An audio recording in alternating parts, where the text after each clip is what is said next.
നിർത്താതെയുള്ള ഹോണടി കേട്ടുകൊണ്ടാണ് അകത്തു നിന്നും കാശി ഇറങ്ങി വന്നത്. ഉമ്മറത്തേക്ക് വന്നപ്പോൾ കണ്ടത് ഗേറ്റിന് പുറത്ത് നിർത്തിയിട്ടിരിക്കുന്ന പിക്കപ്പാണ്. ഉടുത്തിരിക്കുന്ന മുണ്ട് മടക്കി കുത്തി കാശി പുറത്തേക്കിറങ്ങി. ഗേറ്റിനടുത്തേക്ക് എത്തിയതും പിക്കപ്പിൽ നിന്നൊരാൾ പുറത്തേക്കിറങ്ങിയിരുന്നു. ആരാ, മനസ്സിലായില്ല? സംശയരൂപേണ കാശി ചോദിച്ചു. സാറേ, ഞാൻ പിള്ളേച്ചൻ പറഞ്ഞിട്ട് വന്നതാ, മാണിക്കൻ. വിറകിറക്കാനുണ്ടായിരുന്നു. ഓ, മനസ്സിലായി, അയാൾ പറഞ്ഞായിരുന്നു. ആ ഗേറ്റ് ഒന്ന് തുറന്നു തന്നാ അകത്തേക്ക് കടക്കായിരുന്നു. Okay, wait. ഗേറ്റ് തുറന്നതും മാണിക്കൻ പിക്കപ്പുമായി അകത്തേക്ക് കയറി. ഇവിടെ ഇട്ടാൽ മതി കേട്ടോ. ഓ, പച്ച വിറകാ സാറേ, 2 ദിവസം കൊണ്ട് ഉണങ്ങിക്കിട്ടും. പിക്കപ്പിൽ നിന്ന് വിറക് മുറ്റത്തേക്ക് പറക്കിയിട്ടുകൊണ്ട് മാണിക്യം പറഞ്ഞു. സഹായിക്കണോ? അയ്യോ വേണ്ട സാറേ, എളുപ്പമല്ലേ, ഞാൻ തന്നെ ഇറക്കിക്കോളാം. മാണിക്കന് ഇതൊക്കെ തന്നെയാണോ പണി? ഒരു സിഗരറ്റ് എടുത്ത് കൊളുത്തിക്കൊണ്ട് ചോദിച്ചു. ആ, ഡ്രൈവിംഗ് ഉണ്ട്, പിന്നെ വീട്ടിൽ 3 പശുവുണ്ട്, കൃഷി, അങ്ങനെയൊക്കെ. പശു ഉണ്ടല്ലേ? ഞങ്ങൾക്ക് നാളെ തൊട്ട് 2 കുപ്പി പാല് തരാമോ? രാവിലെയും വൈകിട്ടും. ഓ, അതിനെന്താ സാറേ, ഞാൻ കൊണ്ട് തരാലോ. മാണിക്കൻ്റെ വീട്ടിൽ ആരൊക്കെയുണ്ട്? അല്ലിയും അഴകും അപ്പും. ആരാ, സഹോദരങ്ങളാ? ഏയ്, അല്ലി എൻ്റെ മുറപ്പെണ്ണ, അവളുടെ അനിയന്മാരാണ് അഴകും അപ്പും. അച്ഛനും അമ്മയും ഒന്നുമില്ലേ? ഉണ്ടായിരുന്നു. കടത്തുതോണി മറിഞ്ഞുണ്ടായ അപകടത്തിൽ അവർ പോയി എനിക്ക് 15 വയസ്സുള്ളപ്പോൾ. പിന്നെ കുറച്ചുനാൾ ഞാൻ മൂന്നാറിലായിരുന്നു, മാമൻ്റെ വീട്ടിൽ. അച്ഛനും അമ്മയും ഉറങ്ങുന്ന മണ്ണ് തന്നെ എനിക്ക് പറ്റുള്ളൂ എന്നറിഞ്ഞപ്പോൾ തിരിച്ചു പോന്നു. ഓ, 4 മാസം മുൻപ് മാമി മരിച്ചു. അതുങ്ങളെ നോക്കാൻ ആരുമില്ലാത്തത് കൊണ്ട് ഞാനിങ്ങ് കൊണ്ടുപോന്നു. ഞാനിങ്ങനെ ഒരുപാട് സംസാരിക്കുന്നത് കൊണ്ട് മുഷിപ്പ് തോന്നുന്നില്ലല്ലോ? ഏയ്, ഇതുപോലെ തന്നെയാ ഞങ്ങളും ഒരു ഗ്രാമത്തിലുള്ളതാ. പക്ഷേ അവിടത്തേക്കാളും കുറച്ചുകൂടി ഭംഗി ഇവിടെയാണ്. അതാണ് സാറേ ഞങ്ങളുടെ നാട്. അവസാന വിറകും ഇറക്കിക്കൊണ്ട് മാണിക്യം പറഞ്ഞു. അല്പസമയം അവർ അവിടെ സംസാരിച്ചു നിന്നു. ഇടയ്ക്ക് വെച്ച് പാർവതി വന്നു പോയപ്പോൾ ചായ എടുക്കാൻ പറഞ്ഞാണ് കാശി അയച്ചത്. സാർ, എന്നാ ഞാൻ പോട്ടെ? മുതുകിൽ പറ്റിപ്പിടിച്ചിരിക്കുന്ന പൊടി തട്ടിക്കളഞ്ഞുകൊണ്ട് മാണിക്യം പറഞ്ഞു. നിക്കടാ, ചായ കുടിച്ചിട്ട് പോകാം. വേണ്ട സാറേ, താൻ അവിടെ ഇരിക്കേ. ഉമ്മറത്തേക്ക് കയറിയിരുന്നു കൊണ്ട് കാശി പറഞ്ഞു. അയ്യോ വേണ്ട, ഞാൻ ഇവിടെ ഇരുന്നോളാം. നിരസിച്ചുകൊണ്ട് മാണിക്കൻ പടിയിലേക്കിരുന്നു. അപ്പോഴാണ് അവിടേക്ക് നന്ദനും ദേവനും ട്രെയിൽ ചായയുമായി പാർവതിയോടൊപ്പം രാധുവും അങ്ങോട്ട് വന്നത്. അവരെ കണ്ടപ്പോൾ മാണിക്യൻ എഴുന്നേറ്റ് നിന്നു. എന്തിനാടാ ഞങ്ങളെ കണ്ടപ്പോൾ എഴുന്നേൽക്കുന്നത്? അവിടെ ഇരുന്നോ? മാണിക്കനെ നോക്കി ചിരിച്ചുകൊണ്ട് ദേവൻ പറഞ്ഞു. പാർവതി നൽകിയ ചായ വാങ്ങിക്കൊണ്ട് മാണിക്യൻ വീണ്ടും പടിയിലിരുന്നു. മാണിക്ക, ഇതെൻ്റെ ഭാര്യ പാർവതി. ഇത് കൂട്ടുകാരൻ ദേവൻ, അവൻ്റെ ഭാര്യ ഹിമയുമുണ്ട് റൂമിൽ. ഇത് രാധു. ദേ, ഈ നിൽക്കുന്ന നന്ദൻ കല്യാണം കഴിക്കാൻ പോകുന്ന കുട്ടിയാ. എല്ലാവരെയും പരിചയപ്പെടുത്തിക്കൊണ്ട് കാശി പറഞ്ഞു. അപ്പോഴാണ് മാണിക്യൻ നന്ദനെ ശ്രദ്ധിക്കുന്നത്. സാർ. എന്താ മാണിക്ക, അവനെ അറിയോ? എൻ്റെ കാവിലമ്മേ, ഡോക്ടർ സാറല്ലേ ഇത്? നന്ദനെ നോക്കി ആശ്ചര്യച്ചുകൊണ്ട് മാണിക്യം പറഞ്ഞു. അപ്പോൾ നിനക്കെന്നെ ഓർമ്മയുണ്ട്? മാണിക്യൻ്റെ തോളിൽ തട്ടിക്കൊണ്ട് നന്ദൻ പറഞ്ഞു. എടാ, അപ്പോൾ നിനക്ക് ഇവനെ അറിയോ?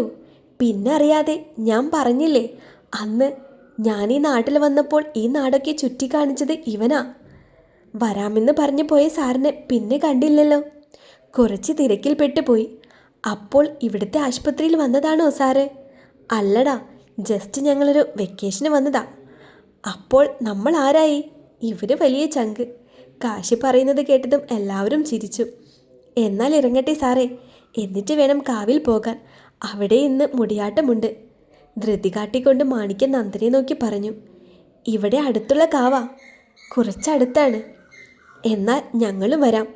അതിനെന്താ സാറേ, 6 മണിക്ക് തുടങ്ങും. ചെറിയൊരു ഉത്സവം പോലെ തന്നെയാണ്.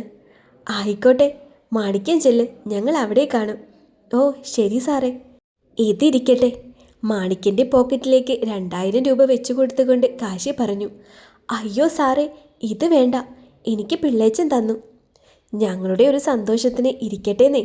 വേണ്ട സാറേ, അർഹിക്കാത്ത പൈസ നമുക്ക് ഒതുക്കത്തില്ല. 2000 രൂപ തിരിച്ച് കാശിയുടെ കയ്യിൽ വെച്ചു കൊടുത്തുകൊണ്ട് മാണിക്യൻ പിക്കപ്പ് ലോറി വണ്ടി പുറത്തേക്ക് പായിച്ചു. എന്ത് നല്ലൊരു മനുഷ്യൻ അല്ലേടാ, നന്ദൻ കാശിയുടെ അടുത്ത് വന്നുകൊണ്ട് പറഞ്ഞു. എന്തായാലും ഈ വന്ന കാലത്ത് കിട്ടിയ പൈസ ആരെങ്കിലും വേണ്ട എന്ന് പറയോ? ഇന്ന് തന്നെ ഏതോ ഒരുത്തി 2000 രൂപ അടിച്ചോണ്ട് പോയി. എന്തായാലും കൊള്ളാം. അന്ന് വൈകുന്നേരത്തോടെ പാറക്കൊല്ലിക്കാവിലെ മുടിയാട്ടത്തിന് ആ ഗ്രാമമെങ്ങും വരവേൽപ്പറിയിച്ചിരുന്നു. പാറക്കൊല്ലിക്കാവിലെ മുടിയാട്ടത്തിനുള്ള ഒരുക്കങ്ങൾ എല്ലാ സന്ധ്യയോടടുപ്പിച്ച് തുടങ്ങിക്കഴിഞ്ഞിരുന്നു. പരിസരമാകെ തിങ്ങിക്കൂടിയ ആൾക്കൂട്ടം. കാവിൻ്റെ ചുറ്റുപാടും ചെറുകിട കച്ചവടക്കാർ വ്യാപാരം തുടങ്ങിയിരുന്നു. കാവിലെത്തി തൊഴുത ശേഷം മാണിക്കിൻ്റെ കൈപിടിച്ച് അപ്പു നടന്നു. കൂടെ തന്നെ അഴകും മല്ലിയും. പോക്കറ്റിൽ നിന്ന് 50 രൂപയെടുത്ത് മാണിക്കൻ അഴകിന് നൽകി. എന്നാ ഇവന് ഐസ്ക്രീം വാങ്ങിക്കൊടുക്ക്, നീയും കഴിച്ചോ. അപ്പോൾ എനിക്കോ? തലചൊറിഞ്ഞുകൊണ്ട് അഴക് ചോദിച്ചു. തരാടാ. പോക്കറ്റിൽ നിന്ന് 1000 രൂപയെടുത്ത് മാണിക്കൻ നൽകി. എന്തിനാ അണ്ണാ ഇത്രയും പൈസ? അല്ലി എതിർപ്പ് പ്രകടിപ്പിച്ചു. അവനും ഇഷ്ടമുള്ളതൊക്കെ വാങ്ങട്ടെ, അതവൻ്റെ പൈസയാ. രാപ്പകലില്ലാതെ എൻ്റെ കൂടെ ജോലിക്ക് വരുന്നവനല്ലേ. നിങ്ങളിങ്ങനെ കൊഞ്ചിച്ചു അവനെ. മുഖം ചുളിച്ച് പിടിച്ചുകൊണ്ട് അല്ലി മാണിക്കൻ്റെ മുഖത്ത് നോക്കി പറഞ്ഞു. ഒന്ന് പോടി ചേച്ചി, നീ വാടാ അപ്പു, നമുക്ക് പോകാം. അല്ലെങ്കിൽ എൻ്റെ കയ്യിലുള്ള 1000 രൂപയും കൂടി ചേച്ചി അടിച്ചെടുക്കും. അപ്പുവിനെ വിളിച്ചുകൊണ്ട് അഴക് ആൾക്കൂട്ടത്തിനിടയിലേക്ക് മറഞ്ഞു. അവർ പോയതും മാണിക്കൻ അല്ലിയെ നോക്കി. ഇപ്പോഴും അവൾ മുഖം കൂട്ടി നിൽക്കുകയാണ്. തൻ്റെ പെണ്ണിൻ്റെ മുഖത്തേക്ക് നോക്കിയൊന്ന് ചിരിച്ച് മാണിക്കൻ അവളുടെ കൈയും പിടിച്ച് നടന്നു. ആ നടത്തം ചെന്ന് അവസാനിച്ചത് കുപ്പിവളയുടെ ചെറുകിട കടയിലേക്കാണ്.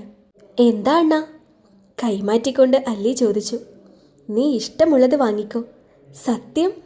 വാങ്ങ പെണ്ണെ, കൊഞ്ചല്ലേ. നീ എപ്പോഴും വേണമെന്ന് പറയുന്നതല്ലേ. ഇപ്പോൾ നിനക്ക് ഇഷ്ടമുള്ളത് വാങ്ങിക്കോ.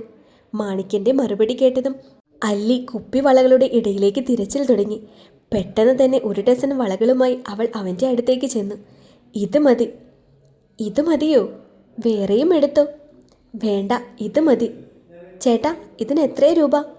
ചുമന്ന കുപ്പിവളകൾ കച്ചവടക്കാരന് നേരെ നീട്ടിപ്പിടിച്ചുകൊണ്ട് മാണിക്യൻ ചോദിച്ചു. 40 രൂപ. എന്താ 40 രൂപയോ? വേറെ കടയിലൊക്കെ 30 രൂപയ്ക്ക് കിട്ടുമല്ലോ. ഇതെന്താ കൊള്ള വിലയാ? കടക്കാരനോട് ചൂടായി അല്ലി പറഞ്ഞു. എന്നാ കൊച്ച്, അതവിടെ പോയി വാങ്ങിച്ചോ.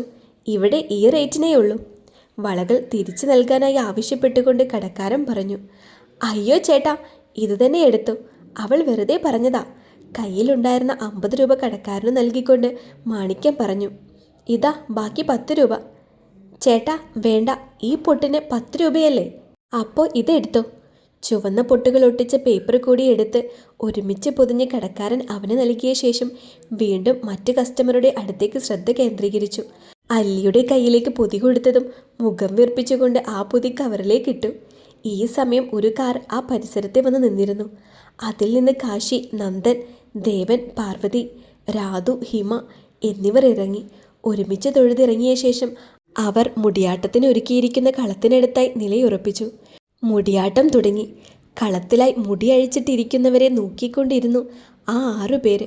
അല്പം നേരം കഴിഞ്ഞതും ആ 3 പെൺകുട്ടികളും കാവിലേക്ക് തൊഴാൻ പോയി.